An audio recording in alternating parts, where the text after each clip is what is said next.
ஆடம்பரமாகவும் அமர்க்களமாகவும் ஏராளமான பணத்தை செலவழித்து நட்சத்திர ஓட்டல்களில் தங்களது குழந்தைகளின் பிறந்த நாட்களை கொண்டாட விரும்பும் மேலை நாட்டு நாகரீக பெற்றோர்களின் மத்தியில் திரு ஹரிஷ், திருமதி லட்சுமி பிரியங்கா தம்பதிகளின் இரட்டை மழலை செல்வங்கள் அனிருத், ஹிருத்திக் ஆகியோரது 2ஆம் ஆண்டு பிறந்த நாளை நமது கோவை அன்னதான அறக்கட்டளையோடு இணைந்து ஏழை எளியவர்களுக்கு ஒருவேளை உணவு அளித்து பசிப்பினி போக்கியதோடு மட்டுமல்லடம், வனம் இந்தியா பவுண்டேஷனில் மரம் ஒரு வரம் நிகழ்ச்சியில் குழந்தைகளின் ராசி நட்சத்திரத்துக்குரிய பூவரசு மரங்களையும் நடவு செய்து இயற்கைக்கு பலம் சேர்த்து பேருதவி செய்த பெற்றோர்களையும் அவர்களின் தாய் தந்தையரையும் போற்றி மகிழ்கிறோம்.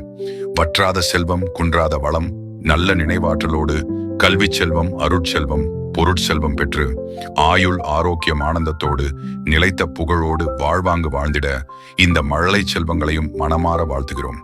மற்றும் இந்த மழலை செல்வங்களின் தாத்தா நமது அறக்கட்டளையின் இணை செயலாளர் திரு பி. செந்தில்குமார் அவர்களுக்கும் அறக்கட்டளை சார்பாக நன்றிகளை தெரிவித்துக் கொள்கிறோம்.